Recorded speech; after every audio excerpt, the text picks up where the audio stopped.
Agora o tema da paz e a proposta da Comissão Nacional de Justiça e Paz, que vamos aprofundar com o seu presidente, Pedro Vaz Pato. Muito boa tarde, obrigado por estar no programa Eclésia.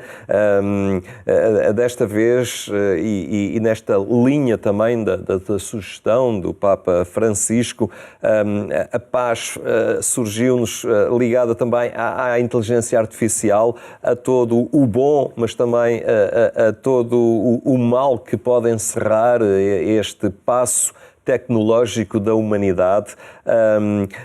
Que leitura faz também a Comissão Nacional de Justiça e Paz? Pois, como habitualmente, nós procuramos salientar alguns aspectos desta mensagem do Papa para o Dia Internacional da Paz e, neste caso, portanto, nossa mensagem tem por título, enfim, na linha daquilo que também diz o Papa, a inteligência artificial ao serviço da fraternidade e da paz. Um primeiro aspecto que salientamos é que o Papa tem uma visão positiva do progresso tecnológico.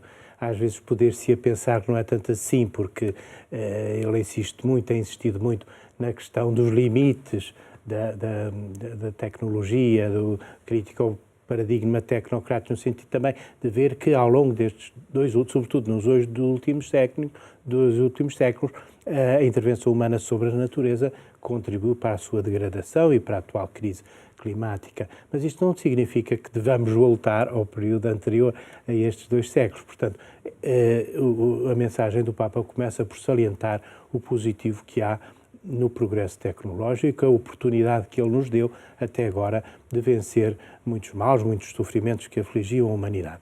E, portanto, também a inteligência artificial deve ser vista nesta perspectiva, não apenas como uma evolução, mas como um verdadeiro progresso. Isto é, um instrumento que nos permite ter um verdadeiro desenvolvimento humano integral.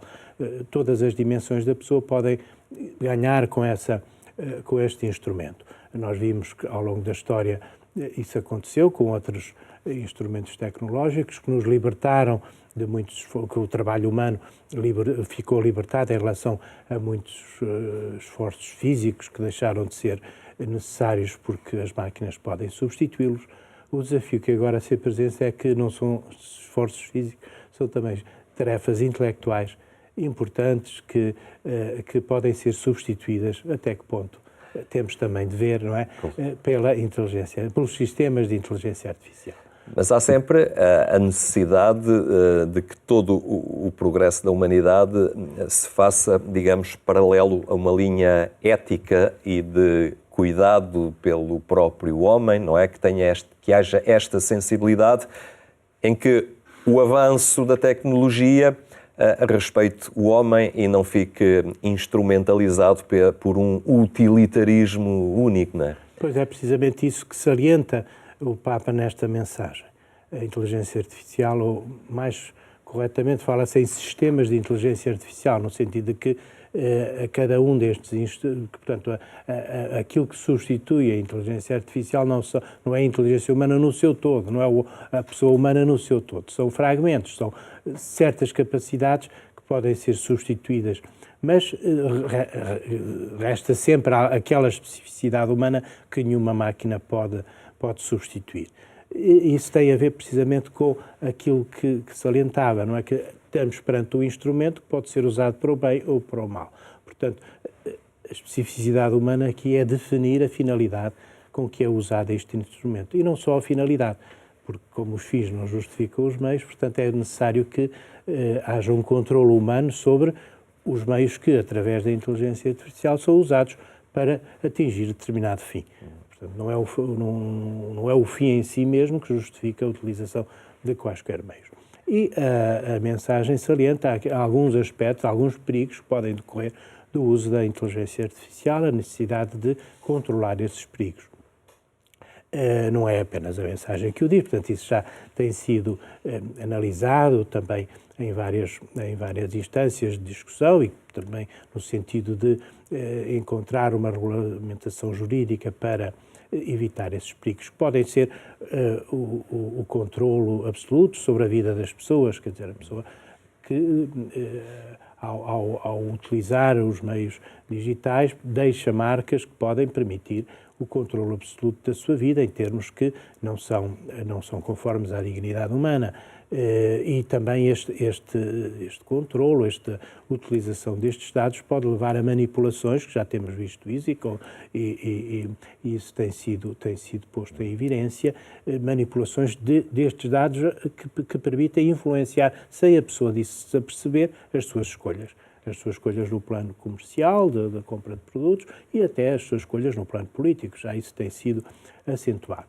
Estes são alguns dos riscos. Outros riscos são o de utilizar meios de inteligência artificial, por exemplo, na seleção de pessoas candidatas a determinado emprego ou candidatas a determinado empréstimo bancário. E quais são os critérios que levam a recusar estas pessoas?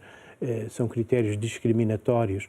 Aqui é importante ter presente, disse o Papa nesta ocasião e também já o disse noutras, que nem tudo é previsível, quer dizer, nem sempre o facto de determinada pessoa ter tido determinados comportamentos no passado significa necessariamente que os vai ter no futuro. Portanto, isso, por exemplo, na questão da análise, até que ponto de saber se há uma perigosidade de prática de novos crimes em relação a pessoas condenadas pela prática de crimes. Também a utilização de instrumentos de inteligência artificial nestes contextos tem estes perigos, não é? E, portanto, por isso é importante este controlo, esta análise. Portanto, às vezes as pessoas nem sequer sabem que estão a ser utilizadas estes Até a própria questão da verdade em si, não é? Hoje produz-se tanto